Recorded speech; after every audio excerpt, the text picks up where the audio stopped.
Good morning. And a blessed, blessed Beltane to all who celebrate. Welcome to your neighborhood Unitarian Universalist congregation. My name is Rev Sally Fritsche, and I am delighted to serve as minister to this congregation here on the treaty land of the Mississaugas of the Credit First Nation. It is wonderful to be here with all of you on this beautiful spring morning. Many thanks to our guest musician, Goldberg, who provided our gathering music and will be playing for us and with us throughout our service today. For those of us in person, remember to be aware of the various needs and boundaries of one another while we're gathered together, honoring our mask-required seating area just here and leaving aisles clear for mobility devices. We're a community of many ages and abilities, which means that we embrace whatever little noises or distractions might come with being together. We're committed to a love that makes space for all. So if you have a phone or other device that can be silenced, I invite you to do that now, unless your device is something that will help you access and participate in the service. Our services usually take about 90 minutes, so if there's anything at all you need during that time to make yourself comfortable, feel free to move, stretch, fidget, spend time in our wiggle room where there's a comfy couch and some toys, or at the activity table where there's art supplies and fidgets. We spent this past month, the month of April, focusing our services on UUism's seventh principle. We breathed in the air exhaled by trees, remembering our very real physical reliance on other living things. And we tried to live into the gratitude that we feel toward everything that helps us to live on this planet. Today's service will be a bridge from that focus to the theme of this month, our sixth principle, the goal of world community.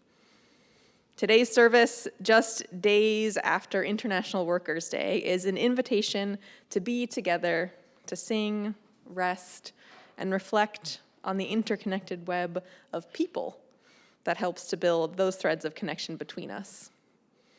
If you're new and would like us to keep in touch, please fill out a newcomer card, which you'll find in the back of the chairs around you, and leave that in the offering plate when it passes around later in the service. And know that whoever you are, wherever you are in your own journey toward or away from religion or spirituality or this community, we're glad that you're here today. Let's take just a moment to remember we are here together and turn to greet those around us with a good morning, a wave, a smile, and make sure to also turn and greet those on Zoom this morning.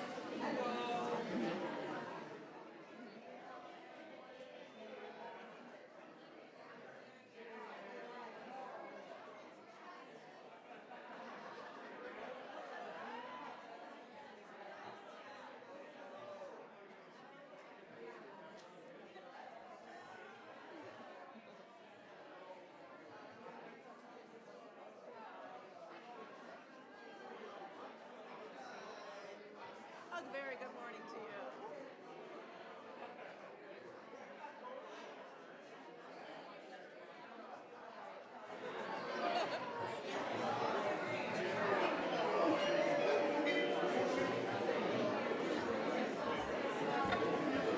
Thank you. And we know we will continue these conversations during coffee hour and beyond. I am joined in creating today's service by two talented service weavers, Tab, Enta, and H.E. Casson.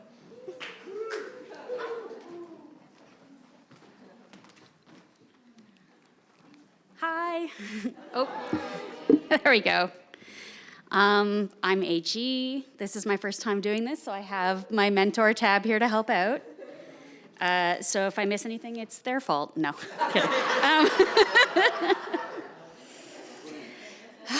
Okay, I just want to invite everybody to pull yourself into this space and acknowledge that this land that we're meeting on is the territory of the Mississaugas of the Credit and has been lived on by the Wendat, the Haudenosaunee Confederacy, and more recently, First Nations, Inuit, and Métis people. On May 5th, which is coming up soon, we observe Red Dress Day, also known as the National Day of Awareness for Missing and Murdered Indigenous Women and Girls and Two-Spirit people. May 5th was chosen because it's the birthday of Lisa Marie Young, a woman who is still missing. She went missing in her 20s, and she would be in her 40s now. The visual marker of this day is based on the work of Red River Métis artist Jamie Black-Morset. In her original piece, she hung the empty red dresses to make shared and visible the immeasurable loss to these community members and families. It is of note that she spells it R-E-D-R-E-S-S. To redress, she notes, is to put right a wrong. With this framing, we're encouraged to be active in how we acknowledge this racialized and gendered human rights crisis. There are many ways to learn more and do more, including through the Ontario Native Women's Association at onwa.ca. There you can find the Reconciliation with Indigenous Women report, which offers information and suggestions for action if you're looking for a place to start. And I want to now invite us all to join in our invocation. Let us cast the circle of a sacred space here. Let us cast the circle of a cherished space here, a space of safety, a space of forgiveness, a place of love. If we want the world to change, we must craft in our space and in ourselves the seeds that grow a different kind of life, a life of graciousness, of creative intelligence, a place of life and spirit for ourselves and our families. And now we want to invite Pat up, hi Pat, to light our chalice. On this day when we're talking about labor, Pat is one of our volunteers, and we really appreciate that this is another thing she's volunteered to do.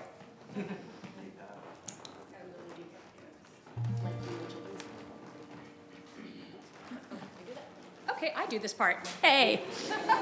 We're lighting from the children's chalice because even their works help build the community that we're in, and we want to acknowledge them and see them as part of our community. We light this chalice to remember, to light the fire within our own hearts.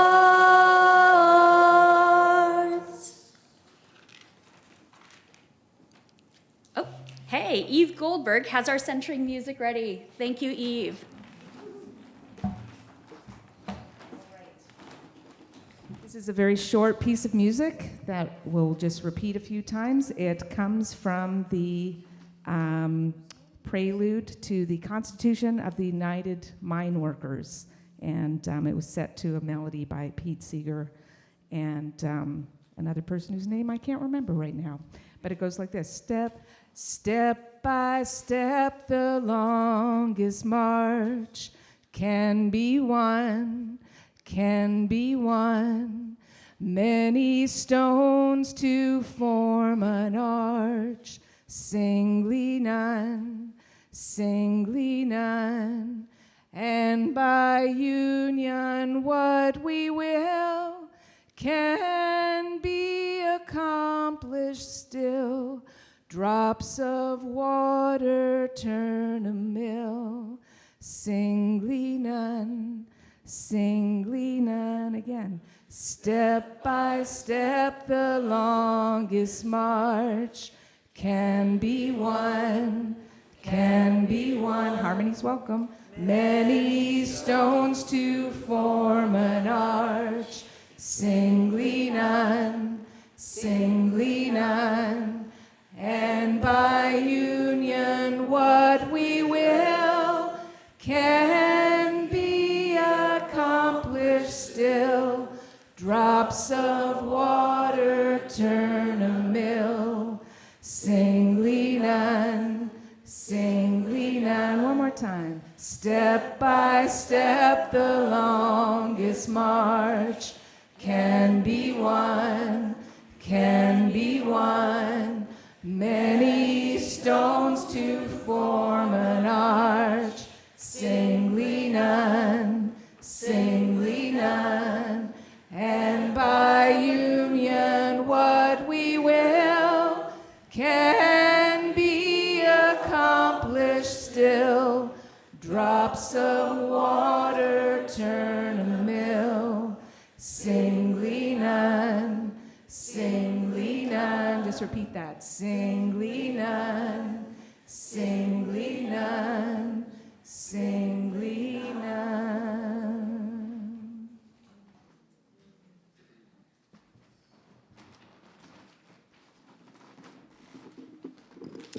Thank you so much, Eve. Woo, my turn on the mic.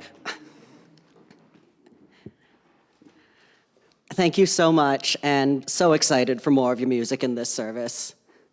Hello, hi, it's me, I'm Tab, and our theme for May is our sixth principle. As Rev Sally said, we're in a fun little transitional period from our seventh principle, respect for the interdependent web of existence of which we are part, to our sixth principle, our striving to affirm and promote the goal of world community with peace, liberty, and justice for all. And these kind of feel like two flip sides of the same coin, or two stages of the same spiritual process for me. But a world community and admirable, lofty goals of peace, liberty, and justice can sometimes feel a bit heady, for me anyway. So a daily practice that I like to engage in to make that global community a little more tangible is, I call it playing Where Did This Come From? I'm sure I didn't invent it, and many of you probably do some version of this already. But the way I like to start it is to look at something that's part of my daily life, like my morning coffee or four, and look at it and go, where'd this coffee come from? And depending how I'm looking at it, you could answer that question a few different ways. If I just got in from running errands, maybe I'll say, well, this coffee came from the grocery store. Or if I'm reading the back of the coffee container, I might go, oh, this came from Guatemala. Or if I've just gone over my budget for the month, I might say, this came from my paycheck. None of those answers are incorrect. They're all just looking at different points of connection in that global community, different bits of the thread in the web that bind us together. But whatever answer I give, you can go a layer deeper. Where did that thing that the coffee came from come from? If I'm saying my coffee came from the store, okay, well, what does that mean? It came from the store. And maybe I start thinking about inventory managers and night stalkers and cashiers who kept the store running, or even the construction workers who built the store in the first place. If I'm thinking of the coffee coming from Guatemala, maybe I'm thinking about coffee farmers there. Most of them indigenous, most of them working on coffee plantations. If I'm thinking of the coffee coming from my paycheck, where'd my paycheck come from? I might be thinking about my day job as a youth worker in a mental health setting, or of the work of the HR staff who process our payroll, or of the unseen, unpaid, unnamed labor of all of the peer workers and consumer survivors before me who created the type of thing that I now call a drop-in, my workplace. And this underlying theme kind of starts to emerge eventually of labor, of other people's work. And then that cup of coffee becomes a more tangible point of connection to that global community. And the sixth principle starts to feel a little bit more like a real commitment to real people to me. And on this subject, I'm really excited to hear from Rev Sally today about what the work of others can teach us about our place in that global community. And speaking of labor, and unseen labor, and coffee, today's reading is going to be shared with us by a member of our congregation who pours an incredible amount of unseen labor and love into our coffee and snack time each week. Linda, one of the many sets of hands behind our kitchen magic.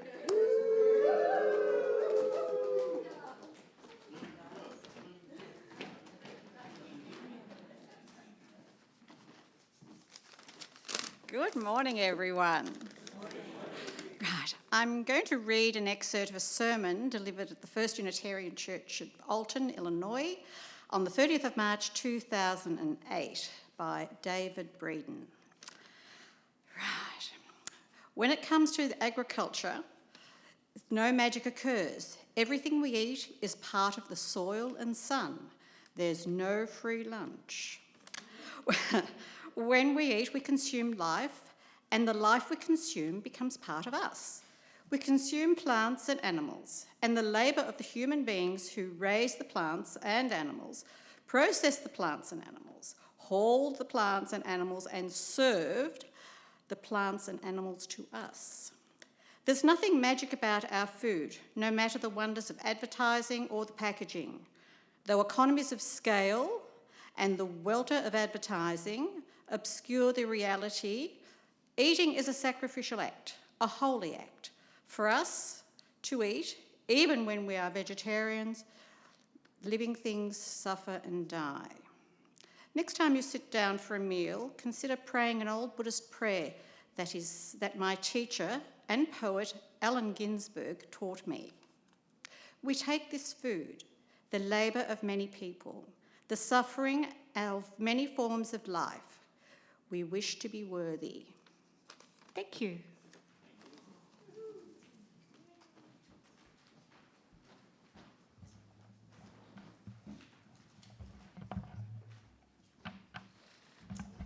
All right, we're going to continue with a song that I think some of you will know, called Building a New Way. If you feel so moved, you can stand. And I think we need a slide before that. Thank you, there we go. So it's very repetitive, so when you catch on, just join in. We are building a new way. We are building a new way. We are building a new way, feeling stronger every day. We are building a new way. We are working to be free. We are working to be free. We are working to be free from hate and greed and jealousy. We are working to be free. We can feed our every need. We can feed our every need.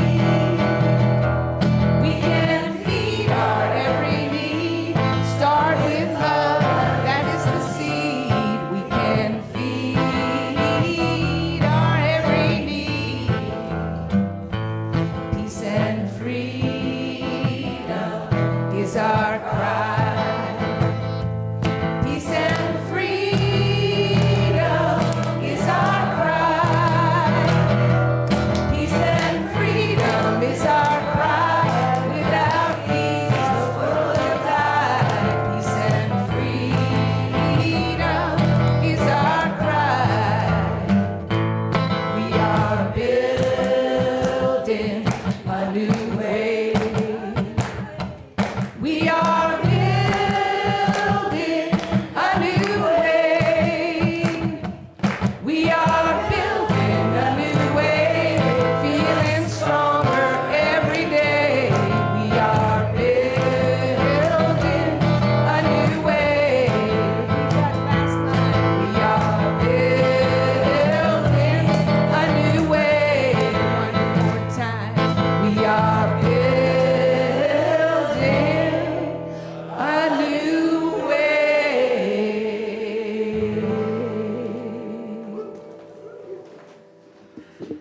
Amen. Thank you, Eve. Thank you, all of your beautiful voices.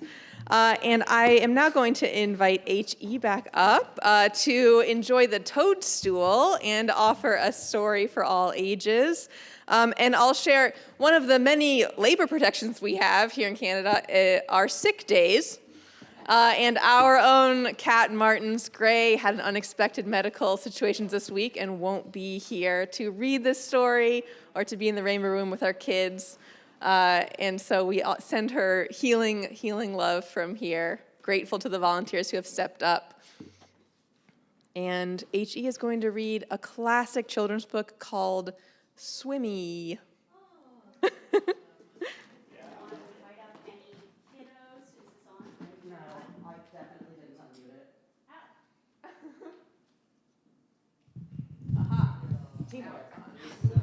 Hi there. Oh, good. Okay. I want to invite up any kiddos who want to come up. I want to invite anybody who feels like a kiddo today who wants to come up and have a seat while we read the book. Hello, kiddos. Actual kiddos, welcome too. Yeah. Oh, there we go. Okay. This book is called Swimmy, and it is by Leo Leone, which is a great, fun name to say. You could just say it to yourself, you'll feel better. Leo Leone. I know. Ooh, starting in the water. Good place to start. Swimmy.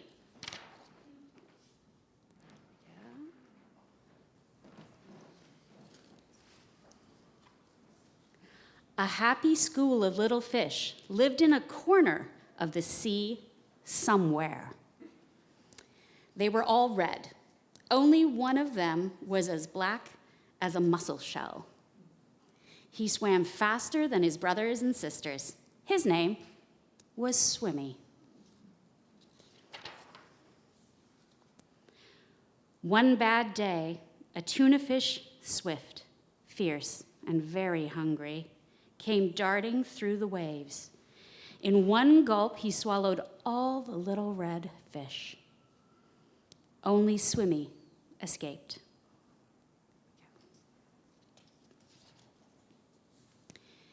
He swam away in the deep, wet world. He was scared, lonely, and very sad.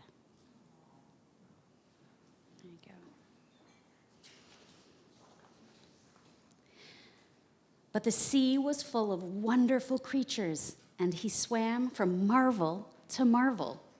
Swimmy was happy again.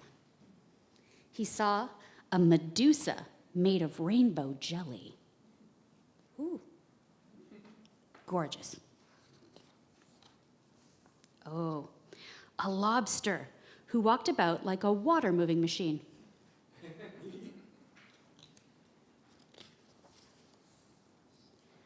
Strange fish pulled by an invisible thread.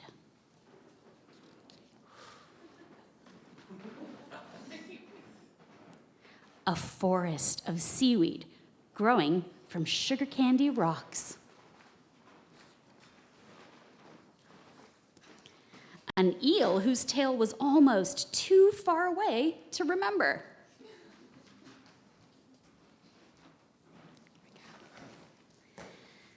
And sea anemones who looked like pink palm trees swaying in the wind.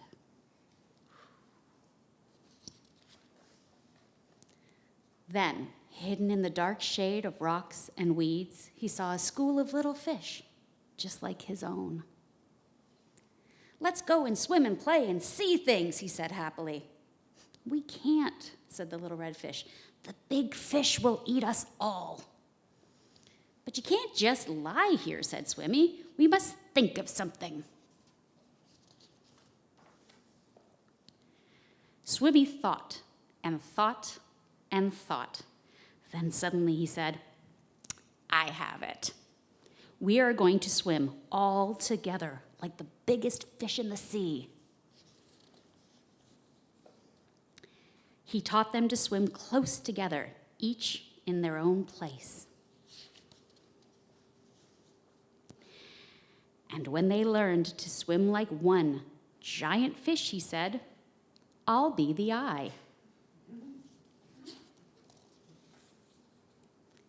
And so they swam in the cool morning water and in the midday sun and chased the big fish away.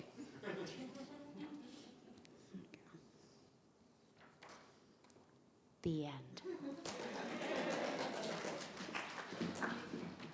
Thank you, H.E., and thank you to our avid story listeners.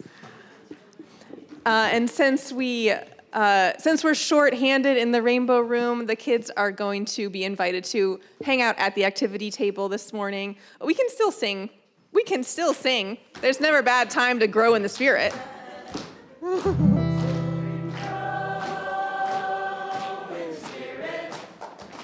Children grow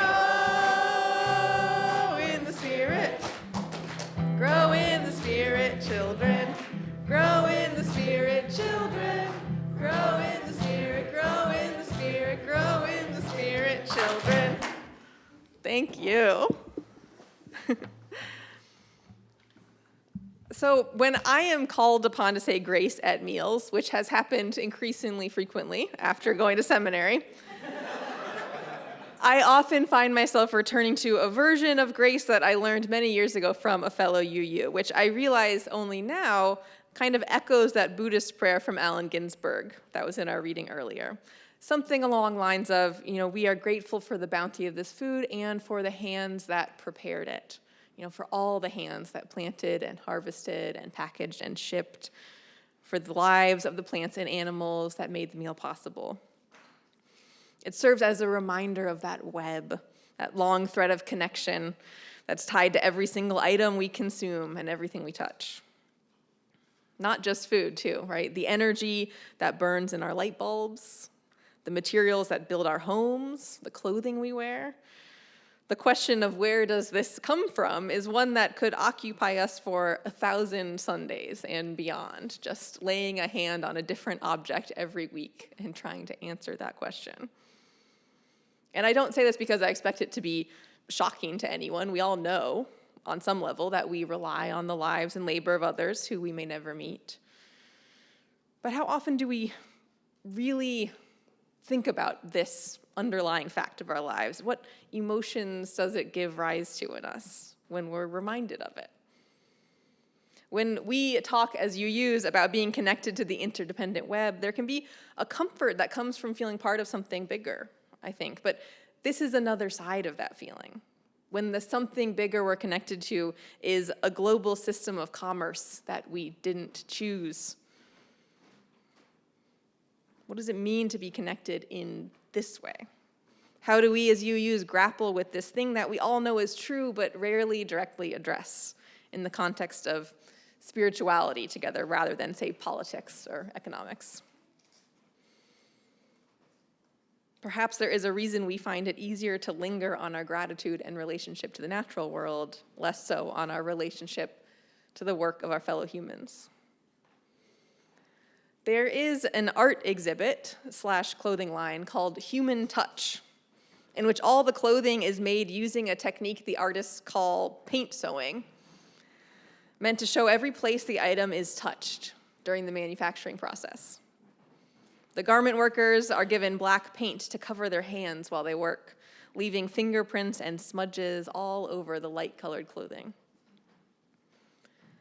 Despite all our automation, there is still no such thing as a sewing machine that runs itself. All our clothes are, to some extent, handmade. In paint sewing, as each seam is sewn, each collar and button put into place, the worker's hands leave behind evidence of having been there, having brought that final object into existence. And the clothing created by this process is striking. It ends up so speckled with fingerprints that it's hard to even discern the shape of hands. It's like an abstract pattern. And it's powerful to realize that some version of those same fingerprints are on nearly every piece of clothing I've ever worn. They just aren't visible. It feels intense somehow to feel the clothing on my body when I think about that. Look at the neat seams and the buttons and think of the hands that put them there. And that feeling, that intensity, I think deserves our collective attention, our time. Part of it is the realization that a lot of energy goes into keeping those fingerprints invisible to me, making it so I never have to think about the people on the other end of my supply chains. I never have to feel the reality of my reliance on them, that they're anonymized, far away, dehumanized. There's a risk, I think, of seeing this art or the feeling of it as being about contamination or dirtiness. You know, it's like pristine fabric spoiled by dark fingerprints. When I first encountered this artwork, I did feel the instinctual feeling of aversion, which I think was shame, maybe. The feeling of, get it away from me. I hate thinking about how all my clothing is made this way. I don't want to be part of this unethical supply chain. And I do think part of the intent is to motivate people to consider making more of their own clothing or finding more sustainable shopping habits. But I truly don't think shame is the end point.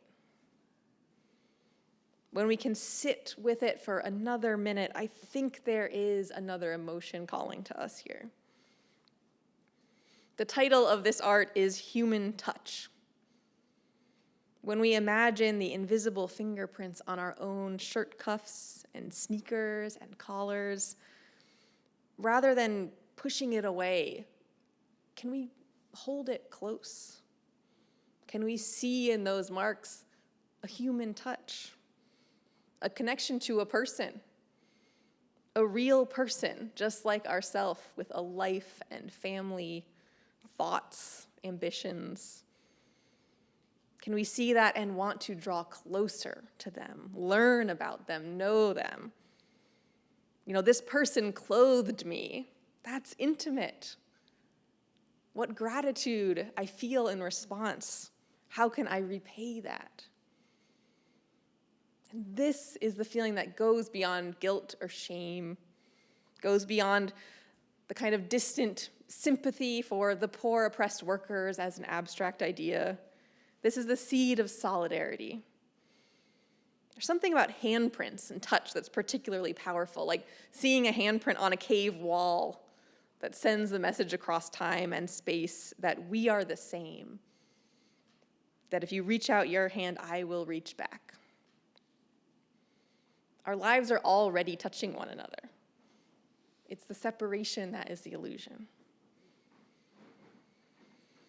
It's pretty easy right now to feel sometimes powerless when compared to the institutions and systems we find ourselves navigating, whether it's personal challenges involving school or work or legal systems or medical systems, or just struggling to keep up with headlines where global giants seem determined to put all our lives and our planet at risk.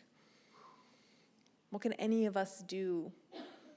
To be just one person facing up against the big fish, the open ocean, it can feel impossibly overwhelming. It's vital, I think, in a service on people power, to not just express our gratitude for individuals, for the labor of others, the food, clothing, materials, energy that they make possible in our lives, but also to express gratitude for the organizers, the labor movement, the reminder that people power isn't just something that powers supply chains and economies, it's also something that fights back against dehumanizing markets and builds up foundations of rights that we can now take for granted. May Day, or May 1st, just this past Friday, has been celebrated as International Workers' Day for more than 100 years. It's a day that started with a general strike in Chicago, Illinois, demanding an 8-hour workday. The strike began on May 1st, 1886, and on May 4th, an unidentified person threw a bomb in a crowd, and police closed in on the strikers. 11 people were killed and almost 200 injured in what would later be called the Haymarket Affair. And in the following months, hundreds of American labor organizers were rounded up and 4 were executed. There have been marches and demonstrations every May 1st since the 1880s on nearly every continent after a call went out for trade unionists of all countries to demonstrate energetically on the 1st of May for the legal establishment of the 8-hour day, for the class demands of the proletariat, and for universal peace. And to be clear, while we're still waiting for universal peace, the 8-hour day did happen because of them. With constant pressure and organizing and striking and negotiating and lobbying, the original goal of that 8-hour day did make its way into legal recognition in many countries. And it wasn't quick and it wasn't easy, but each win hard fought for is proof that the little fish really can come together and have an impact on the powerful systems that seem so impossible to move. And this isn't just me saying, rah, rah, join your local union. I mean, if I were speaking to you at your workplace, that would be one thing, but I'm speaking to you here in our sanctuary, a place of spirit and story and searching for more. Because I believe that reminding ourselves of this type of collective story is one tool that we can all use to fight back against feeling powerless, feeling isolated, alienated from one another, or like nothing we do will make a dent in the world. It's so important that we remember how we got this far, not just when looking at labor law, but any hard-won progress in our world. It's so important to remember the power of people. In some other pulpit, at this very moment, some other congregation is hearing about the power of the Lord, or the power of prayer, or the power of salvation. And you might hear versions of those messages here on some other Sundays as well. But today, in this place, we remind ourselves of people power, our power. The power to reach out to one another in solidarity and genuine care. To organize, to demand in one combined voice when change is needed. Many drops of water turn a wheel, singly none. Just a couple Sundays ago, we welcomed 11 new members into our congregation, and later in today's service, we're going to be welcoming 5 more. None of us have to be little fish swimming the reef alone if we don't want to be. There's a deep power in choosing to be part of something. It's notable how many UUs I know who sign a membership book saying some version of, I'm actually not much of a joiner. Our independent spirit can be one of our greatest strengths, it's true. And I believe we are stronger together. Together we can build new ways and do things we simply couldn't do alone. Our 6th UU principle names the goal of world community with peace, liberty, and justice for all. This call to community is part of our faith. And it's a call to community that spans the globe, not bound by borders or by status. The truth is our lives are already touching one another. The long chain of buying and selling and shipping that separates me from the person who sewed this shirt are nothing compared to her fingerprints on my cuff. The world is so small. We are all already neighbors. And what I want is for my touch on her life to be something more than just my money funding the corporations that separate us. I want to reach back and pull closer. It takes effort and change and organizing and 1,000 transformations along the way. And I know transformation starts here, and it starts with community. We are all connected, not in an abstract, symbolic way, but in our very beings, in what we eat and breathe and touch every day. It's true for the plants and animals, and it is true for us. So may we remember that fact. May we rely on one another and show up for those hoping they can rely on us. May we live in genuine mutuality, solidarity, and care. And may we give thanks every day for the bounty of this life and for the hands, the many, many hands that make it possible.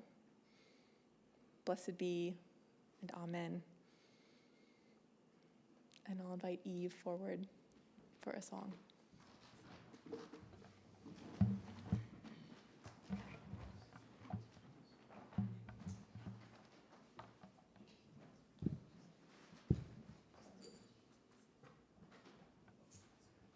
right, we're going to sing a song by the wonderful songwriter Phil Oakes. And this is one of his lesser-known songs. It's called Hands, and it speaks very directly to what Reverend Sally was just speaking about. And it has a chorus. Maybe we can just advance one. So the chorus sounds like this. I just have to get my words in front of me. Oh, the hands, hands, hands that work to build the land, land, your land, the labor of our neighbors and our friends, working with their hands. So that's going to come around a bunch of times, so please feel free to join in. And all the words are going to be there, so if you feel like joining me, I would love that. Sorry, I just have to adjust the capo. That's better.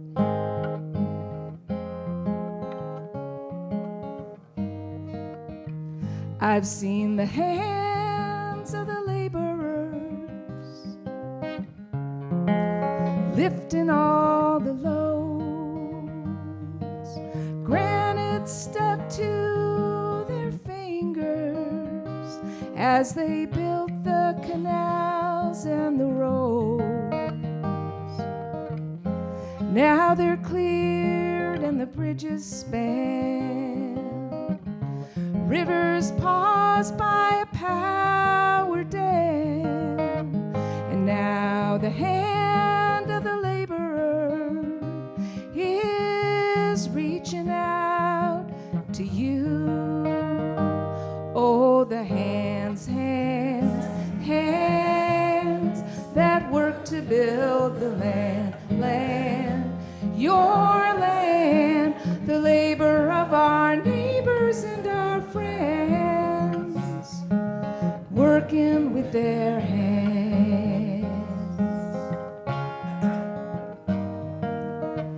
I've seen the hands of the miner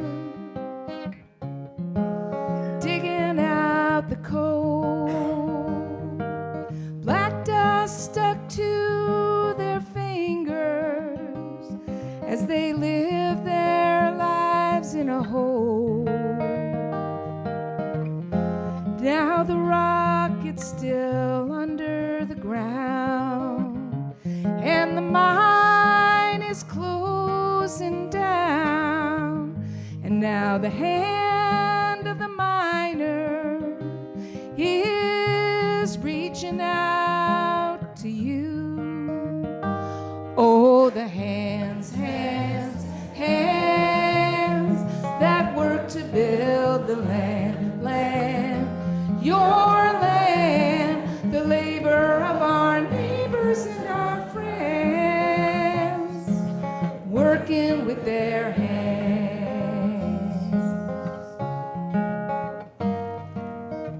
I've seen the hands of the lumberjack,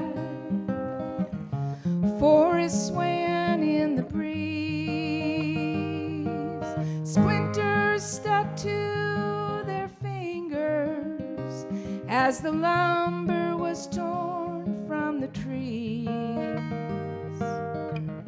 Now the wood from your timbers tall has built your buildings from wall to wall, and now the hand of the lumberjack is reaching out to you. Oh, the hands, hands, hands that work to build the land, land, your land, the labor of our neighbors and our friends, working with their hands.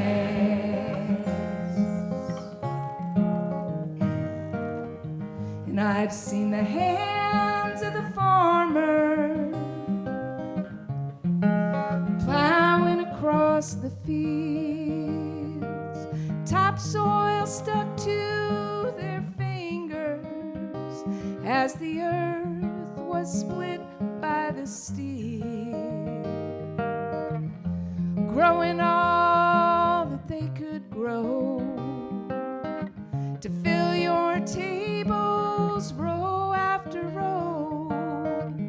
And now the hand of the farmer is reaching out to you. Oh, the hands, hands, hands that work to build the land, land, your land, the labor of our neighbors and our friends, working with their hands, working with their hands, working with their hands, hands, hands, working with their hands.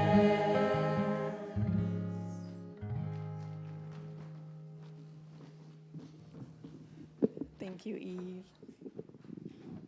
Before we get to our new member joining ceremony, I'll add one more thing, and I'll tighten this mic. You might wonder why, if May 1st is International Workers' Day, why the USA and Canada celebrate Labor Day in the fall instead. And interestingly, the September date was made official specifically to separate the workers of these countries from the global worker solidarity movement, which was seen as politically dangerous.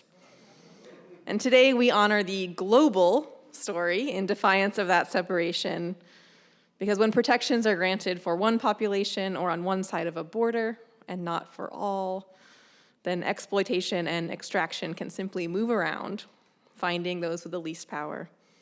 Alienation hurts all of us. Solidarity helps all. So despite May Day not being an official holiday in Canada, there were still marches and demonstrations and celebrations this weekend. And there are plenty of opportunities year-round to support the workers who are fighting for all of our rights in strikes and lockouts and justice efforts worldwide, including big-name unions like the COOP, Canadian Union of Public Employees, which represents some 800,000 workers in healthcare, education, public utilities, and more, or smaller efforts like the Mankila Solidarity Network, which is a Toronto-based international labor and women's rights organization that supports workers in the global garment and footwear industries. We are all connected, and it felt important that we include some concrete connection opportunities right here in Toronto as part of today's message. Now, as I said, just a few weeks ago, we celebrated 11 new members joining here, and today we are blessed to be welcoming 5 additional new members. And I will say, after our annual general meeting, we reviewed our membership list and saw that we were, in fact, at exactly 99 members at that point. So these 5 newcomers represent us passing a very important milestone in our life as a congregation. We'll have 104 members. So I'll read the names of those who will be joining today, and I invite you, as I read your name, to please stand as you're able and make your way up here around the chalice. And if you have a family member or someone you want to bring along for moral support or to be part of your moment, please feel free to bring someone along. So Madison Dawes, Eric Gerard, Cassie Rose, Brittany Martin, and Jem Majorodi. And I'll also ask David Zalakar, Brenda Ponick, and Christina Keel forward to help in their roles as part of our membership committee. So each of you will have a chance to light a candle representing your unique light being added to our community, and share your name and share just briefly something about what brought you here, or what it means to you to be joining as a member. And after you've spoken or lit your candle in silence, you'll receive a small welcome gift from the congregation, which is the pocket guide, the UU Pocket Guide, which is full of beautiful writings and music and meditations. So as you're ready, I will hold the mic and you can come forward to light your candle.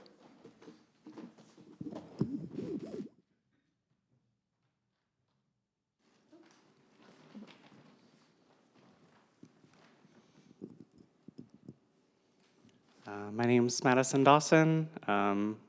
Thank you everyone for your warmth and acceptance since I've joined here, and I feel proud to be a member of Neighborhood.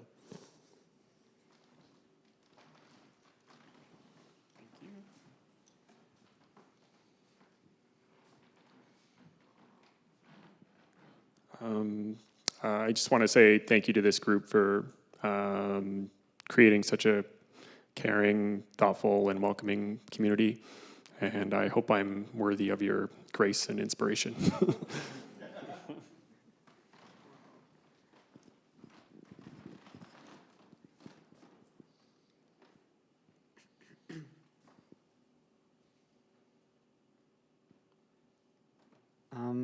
Hi, I'm Cassie, and it's just incredible to be in a room so full of hope every week, and I thank you for creating that space. I'm really happy to join.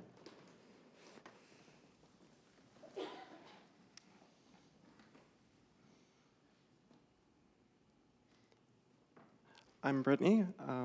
Thank you for creating such a great space. I'm so happy to be joining.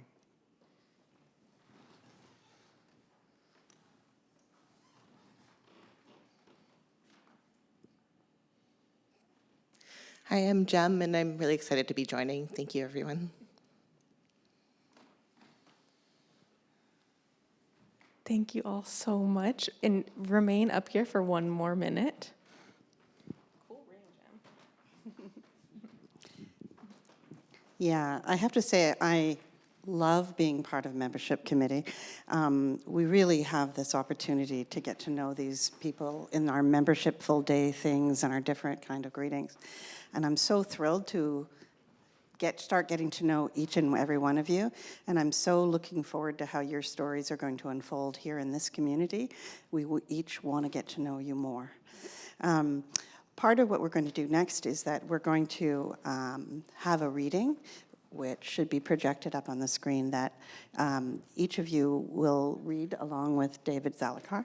And then the community, we will have other readings, and you will join and speak them to these members.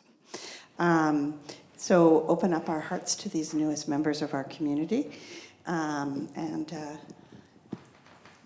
Let's see. David.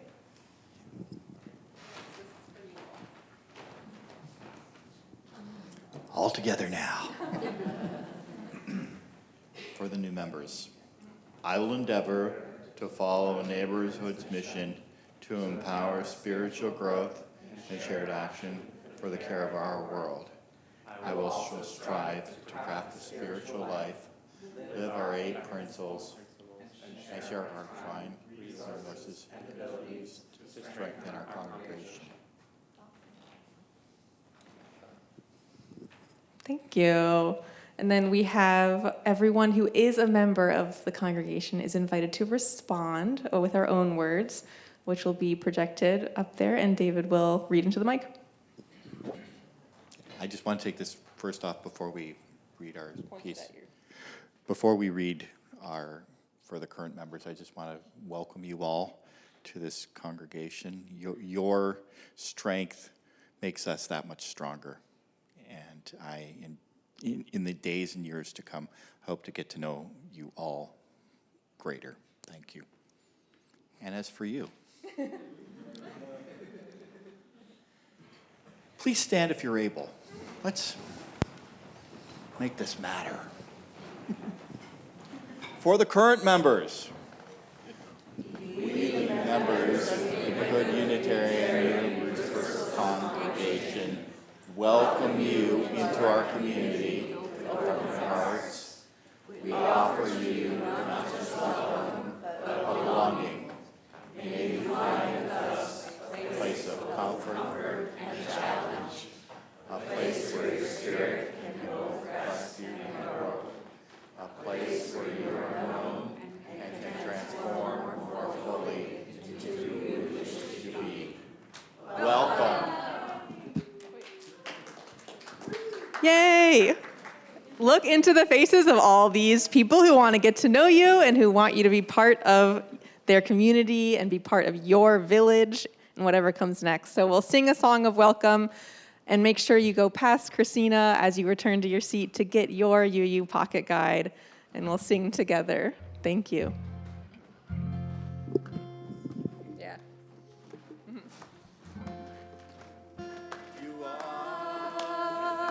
We welcome you wherever you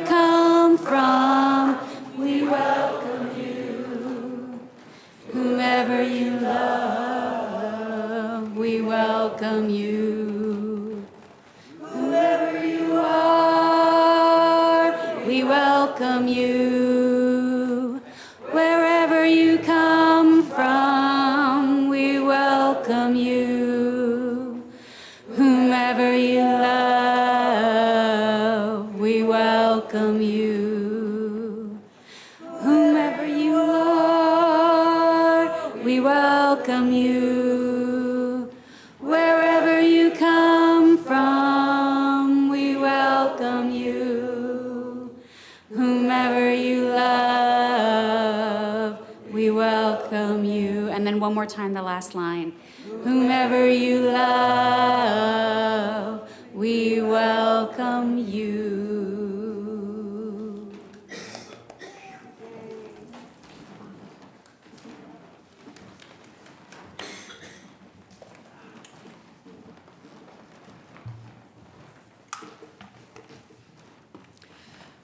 What a joy it is to watch this community grow.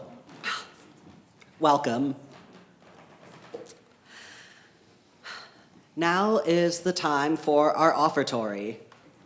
Yeah, very important part of your service weaver education, HE, you always have to make a joke with the offertory because you don't like talking about money. But for real, as you know, volunteer labor is a precious and essential part of our community, but the labor of our staff is compensated and rent is paid through your financial contributions. You can scan the QR code up on the screens in the sanctuary or your screen at home to take you to our donation page. You can also fill out one of the envelopes in the seat pocket in front of you and place your donation in the baskets that will now make their way around the sanctuary. If you have found home here, if you have found love and acceptance here, if you have found spiritual community here, let your offering be an expression of gratitude for common life as we build the common good. Over to HE for the life of our community, and it's a lively one. Be patient with me. Okay, the life of the community. Ministerial transitions question and answer. Connecting with questions about neighborhood reconnecting with Reverend Wayne Walder. Rev Sally and members of the transition team have answers today. So that means you can stay, you don't have to leave, hang out, listen to the questions and answers with Rev Sally. And then Thursday, May 14th, 7:30 p.m. on our Zoom, which most people have the link for.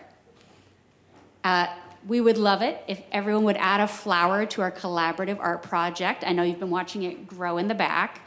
Flowers should be as big as the palm of your hand, probably bigger than the palm of my hand, and can be made of any sturdy material. Pin your flower to the green backing before May 24, and the completed project will be part of our flower celebration on May 31st. So join our garden. Refugee Shabbat, Friday, May 8th, 7 p.m. We are invited by our friends at Danforth Jewish Circle to their Shabbat service. The guest speakers are from Hive, a volunteer collective that provides life-saving support to LGBTQ Afghans fleeing persecution and helps them settle in Canada. I know we've talked about that here before.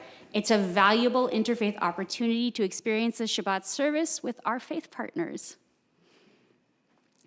Okay, this is the one I'm honestly very excited about. There's a yard sale. May 9th, 10 to 2. Join us for the fun. You can earn some cash, you can get some cool stuff, and money goes to support us. Yay. Ukulele Orchestra of Canada, or of Toronto, not the whole country.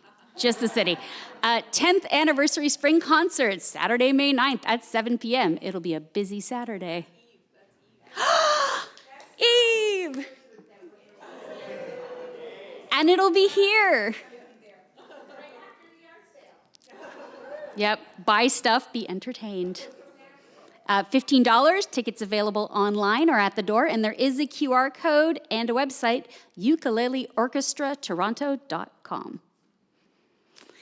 Multi-faith potluck dinner and conversation with 2 visiting heart-to-heart youth, Friday, May 15th, 2026 at 6 p.m. in the Danforth Multi-Faith Commons, Rafos Hall. So this is a good opportunity to listen to 2 people who are talking about their personal experiences of growing up in the reality of conflict and their choice to engage across their differences. Members of Neighborhood's Indigenous Reconciliation Working Group plan to attend the ENAGB Indigenous Youth Agency Powwow. So join Kim, Deirdre, and Allison on Saturday, May 23rd, 2026 at Woodbine Park. At 11:30, they're meeting at Queen Street East Kingston Road entrance. Tickets and more information are at enagb.iya.ca.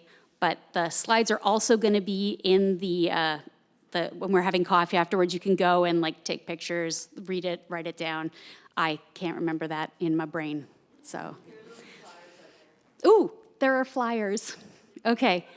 Dances of Universal Peace, a Saturday night movement service. Joyous and meditative circle dances rooted in the world's sacred traditions to cultivate the capacity of our hearts for love. Facilitator is Pavla, music by Mayra, and service weaver will be Bruce Lynn, Saturday, May 30th, 2026. There are 5 different opportunities to share in reflecting on the life of Reverend Pat Trudeau. They're all listed here. There's one that is here in our sanctuary on June 4th.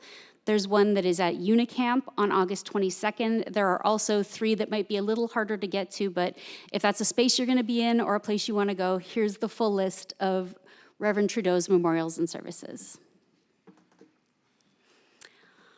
Are you an artist? Yes, the answer is yes, you are an artist. We can show your work on our walls in the neighborhood gallery and in our sanctuary. Send your artist statement about your work to Lauren Renzetti.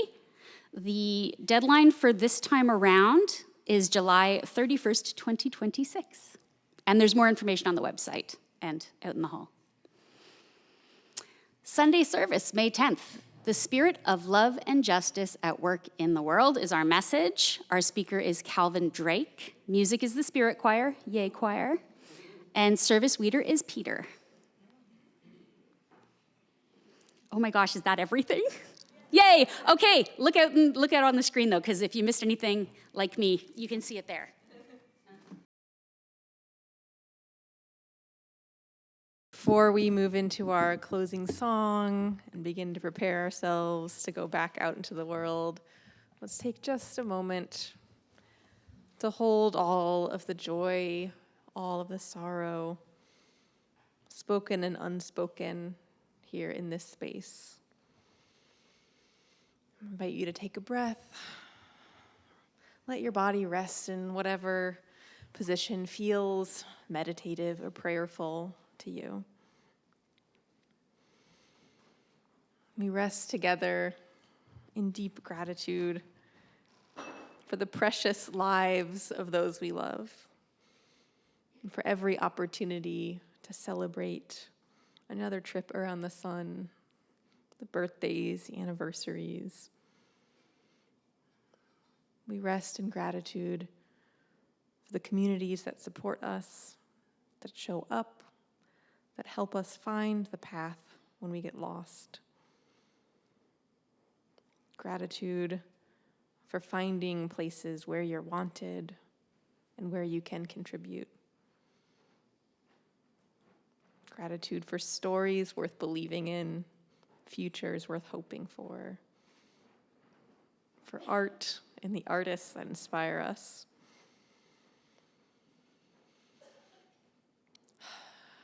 We rest too in a deep hope. We ask that the targets of unrighteous violence live to see freedom and ease, that justice be done here and beyond every border that separates. We send comfort to all who are grieving, strength to those on healing journeys toward sobriety, toward new lives. Healing too to the land, may it be protected and loved. May we find our way through chaos.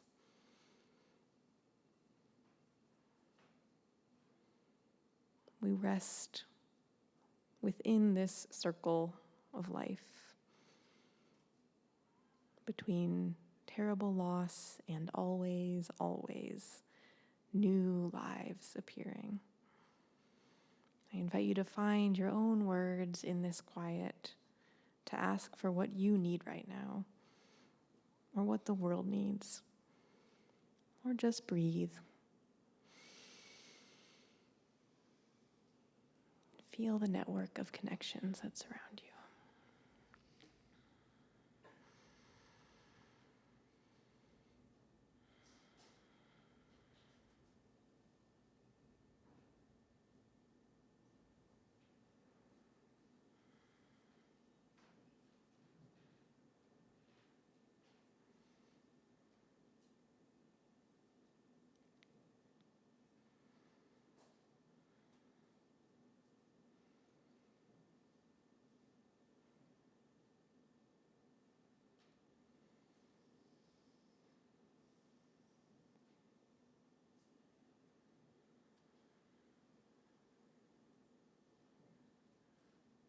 May all prayers spoken and unspoken here today be answered in every way possible.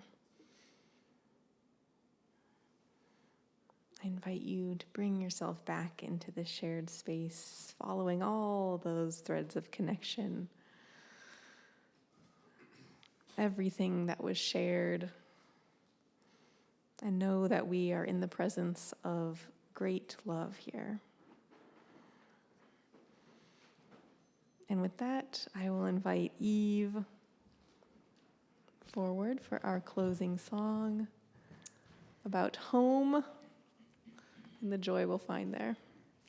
Yes, this is a song by the British folk singer John Thames, and it's a lusty, has a lusty shanty sound. So it's really great if you can just belt it out, the chorus. So I would invite you, if you feel comfortable and would like to stand.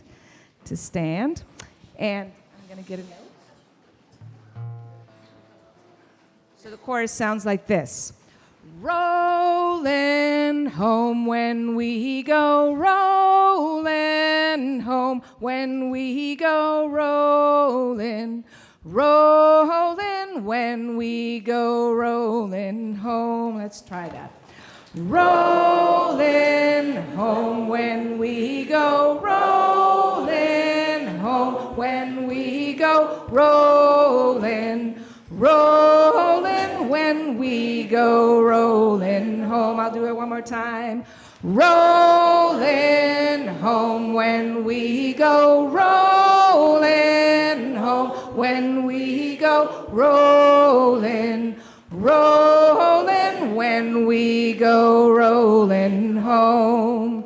Round goes the wheel of fortune, don't be afraid to ride. There's a land of milk and honey waits on the other side. There'll be peace and there'll be plenty, you'll never need to roam. When we go rollin' home, when we go rollin' home, here we go. Rollin' home when we go, rollin' home when we go, rollin', rollin' when we go, rollin' home. The gentry in their fine array do prosper night and morn, while we unto the fields must go to plow and sow the corn. The rich may steal the power, but the glory is our own. When we go rollin' home, when we go rollin' home. Rollin' home when we go rollin' home, when we go rollin', rollin' when we go rollin' home. The summer of resentment the winter of despair. The journey to contentment is set with trap and snare. Stand true and stand together. Your labor is your own. When we go rolling home, when we go rolling home, rolling home, when we go rolling home, when we go rolling, rolling, when we go rolling home. The frost is on the hedgerow, the icy winds do blow, while we poor weary laborers trudge through the sleet and snow. Our hopes fly up to glory, up where the larks do go.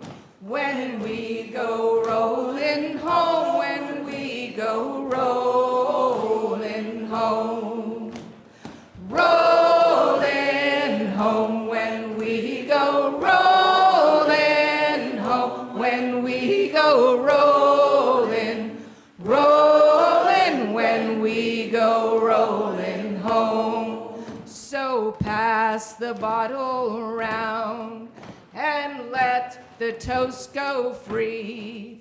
Here's a health to every laborer, wherever we may be. Fair wages now and ever, let's reap what we have sown. When we go rolling home, when we go rolling home, rolling home, when we go rolling home, when we go rolling, rolling, when we go rolling home, rolling home, when we go rolling home, when we go rolling, rolling, when we go rolling home.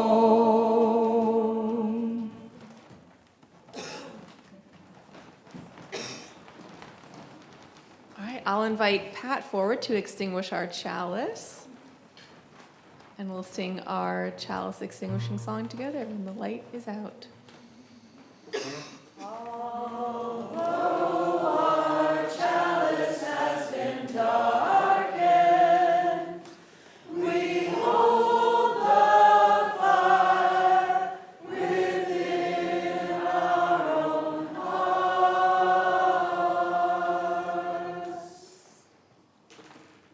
All right, I invite you to, if you're comfortable holding hands, hold hands with your neighbor. If you'd rather not, just hold your own heart with your hands.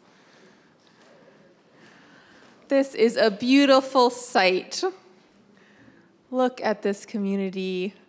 And as we dissolve the circle that we built up together this morning and send that energy out into the world with us, may we remember that together we are something extraordinary. We are people, and the people have the power. Can I hear you say that back? The people have the power. Thank you. On a day like today, the closing blessing can't come from just up here. It has to come from every voice all together. So with that, I send us out with all the blessings from all the voices here in this room. May you know that you are loved, you are powerful, and you are part of something. Go in peace, and amen.